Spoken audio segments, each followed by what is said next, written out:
The verse today is Galatians 4, verses 1 through 11. My point is this: heirs, as long as they are minors, there are no better than those who are enslaved, though they are the owners of all the property. But they remain under guardians and trustees until the date set by the Father. So with us, while we were minors, we were enslaved to the elemental principles of the world. But when the fullness of time had come, God sent his Son, born of a woman, born under the law, in order to redeem those who were under the law, so that we might receive adoption as children. And because you are children, God has sent the Spirit of his Son into our hearts, saying, Abba, Father. So you are no longer a slave, but a child, and if a child, then also an heir through God. Formerly, when you did not know God, you were enslaved to beings that by nature are not God's. Now, however, that you have come to know God, or rather to be known by God, how can you turn back again to the weak and beggarly elemental principles? How can you want to be enslaved to them again? You are observing special days and months and seasons and years. I'm afraid that my work for you may have been wasted. Nice weather we're having today, rain, cold. The trickle raindrops, when you're a bald person, that's just torturous. I just want to say right there, that's not fair at all. Just for the people that I remind you of what's to come, we will have a season of color.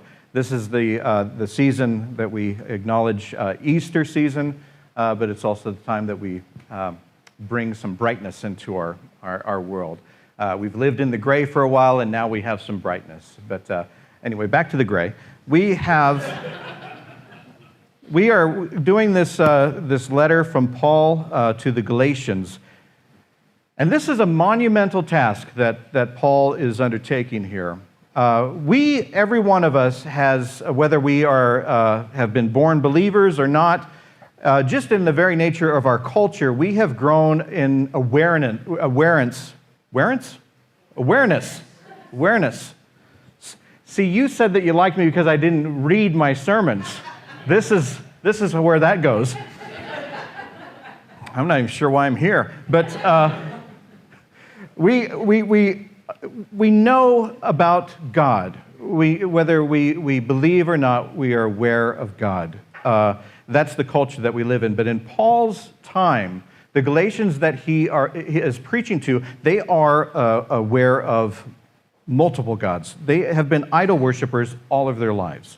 And so for Paul to, and they not only worship different gods and idols, they worship, in some aspects of their faith, they worship nature. They worship things carved out of stone, carved out of wood, all of this kind of stuff. And so Paul, to have them kind of grasp the idea of a monotheistic God is quite an undertaking. For him to expand something that the Israelites had known for generations and grew up with to a place that was unfamiliar with it, this is a huge undertaking. And so when he has people when he's getting them to think of a God that is not about the stuff, but about something bigger, when he has the problem with what he calls the false teachers coming in and saying, no, it is about some things and some stuff, he gets really panicky because they're tripping the people that he's trying to get into this monotheistic God thing.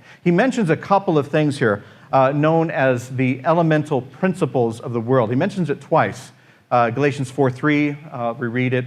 So with us, while we were minors, we were enslaved to the elemental principles of the world. And then he says again, now, however, that you have come to know God, or rather to be known by God, how you can turn your back again to the weak and beggarly elemental principles. How can you want to be enslaved by them again? He's really talking about idolatry here. And here's your Greek lessons. Stoicheia toi cosmo. That actually means the elements of the world. And at the time of Paul, the elements of the world were earth, air, water, and fire. We have the same elements, but we've just added space. They never looked up. We did. So that's the advancement that we've had over 2,000 years. We said, oh, and so that's where we're at. And so what Paul is saying is that the Galatians of the time, they were people that worshiped things. It was all about stuff to them. The many gods that they had were carved out of wood. He's saying you're taking the elements that God created and you're worshiping the elements. You're not worshiping the Creator. And so he's trying to expand their thought process here. And the things that he's saying would have been familiar to the Israelite believers as well. Because the Israelite believers, they knew the Torah. They knew it. We always talk about like the Gospels not being written for a while and being verbal. But in this culture, memorization was huge. They knew how to memorize stuff. And when Paul's talking about the idolatry and the elements and stuff, many of them might have thought about Deuteronomy here. They were warned many, many years ago. It says if you're falling away from God, it says there you will serve gods made by human hands, objects of wood and stone that neither see, nor hear, nor eat, nor smell. From there you will seek the Lord your God, and you will find him if you search after him with all of your heart and your soul. The Israelites would have been familiar with this because not only did they grow up learning this, but to them they were living this now. They had been overtaken by Rome, a pagan society. They had been overtaken by people that were worshiping the gods that could never smell or eat or any of that were made of wood and stone. It was all around them. So they did feel like they were in this place that had been prophesied back in the days of Deuteronomy. But what Paul's point is that because of the law, they had grown up with the law of the Torah. And Paul's not saying that the law was bad. He never says that the law was bad. He says it serves its purpose. And now as heirs, we've been given Christ. So we do not have to abide by the law. We abide by Christ. And so what Paul is kind of hinting at is that we can turn something as beautiful and as meaningful as the law was into a thing. We can get caught up into the mechanics and we can lose our focus on God. It happens so easily in our lives that we can get so caught up into stuff. Even today, we might not be carving things out of wood or anything like that, but we can get caught up into stuff that we're thinking about the things rather than focusing on God. I showed you those pictures of the flowers. I took these, actually. Allison and I would often go to, there was a season we were going there all the time. There's a place in Omaha called Lawrence and Gardens. Everyone's shaking their head. It's a beautiful place, isn't it? This is a place where they put, it's like flowers and different kinds of plants, and they have inside stuff and they have outside stuff. And you can go there almost every week and see something different. They're constantly changing and stuff, and it's just gorgeous. And on one of the trips that we went there, we used to call these kind of like mini date escapes. In our busy schedules and stuff, we would try to find a day that we could just go out and have a day date. And what a beautiful place to go. But I got a new phone that time, and I was so excited because it was the first phone that I had that you could take a picture where it blurred the background. And I thought, I'm a professional now. I can do this. This is great. And so I'm all about, this is so beautiful. I need to capture it. And so I'm with my phone, and instead of walking around and enjoying stuff, I'm going, to the rows going, breathe for me. Just, show me the thing there. You are the light, and everything like that, and staying focused and things like that, and just so affixed with that. And then in between, I'm not looking at the stuff. I'm looking at my phone. Wow, that was out of focus and everything like that. And I need to go back there. And was that a B? No, that was my thumb. And just all that kind of stuff. Have you ever had the experience where you were at an event or something like this, and you take so many pictures, and you're so, about the selfies and all of that kind of stuff, that you look back on it later, and your memory is limited to the images that you took? You know what I mean? I can remember these images. I have a hard time remembering the day, the in-between stuff, because I was so focused on the things and the stuff, I missed out on the experience. I missed out on what we were there for, which was a day date, a time to appreciate God's creation and each other. And I was so focused on focusing that I lost all my focus. Hey, that was pretty good, wasn't it? I should write that one down. But, that in many aspects, the things that we do and where our focus lies can be our idolatry. It is not always about something that is so fixed, like we carve a god out of stone and we put it there and we worship it. We often think about that when we think of idolatry. But idolatry can be anything that takes your focus away from God, your worship of God. And I got so caught up into the technical and the phone and all that stuff. Now, I'm not saying taking pictures are bad or anything like that. I love these photos, and I'm grateful that I have them. But I just wish I would have remembered more. I wish I would have taken the time to put the phone down and to see it as a tool, but not as something that needed my 100% focus. God needed my 100% focus that day, because I think I would have benefited so much more from that. I would have remembered not only the photos, but I would have remembered the walks in between, the conversation, the time of being with somebody that you love, of seeing great beauty. Those are the things that I wish I would have remembered more on that day. It's something that we can really lose our thought process on. Today is Palm Sunday. It's the day that we celebrate and we acknowledge the day that Jesus came through on a donkey into Jerusalem. And people gathered around, and they took palm branches, and they waved them in the air. And some of them would put it down on his path. This was fulfilling a prophecy, but they were excited that Jesus was there.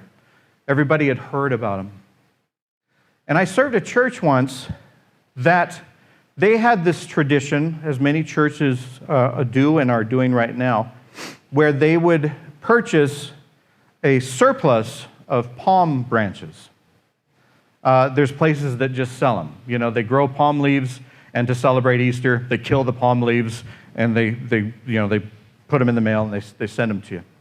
And then in some churches, it's the children that at the beginning of the service, they'll hit the organ and burr, burr, burr, and the children are, waving their palms. Some's hitting them, people in the face, and all that kind of, you're healed, and things like that. And this church did that every Sunday. But the person that ordered the palm leaves, forgot. They had a lot going on. And about 3 days before Palm Sunday, there was high drama. Oh, it was bad. They were like, how could you? You forgot the palms. How are we going to do this? What's wrong with you? You had one thing in your life to focus on, and that is the palms, and you forgot the palms, and this is Palm Sunday. Oh, God, what about the children? And, just everything. And this woman was just distraught and sad and everything like that. And I'm thinking, I wasn't raised in a church, but aren't they just plants? They were thinking, is there a church in town that meets before us, and if they're done, can we go steal their palms and everything like that?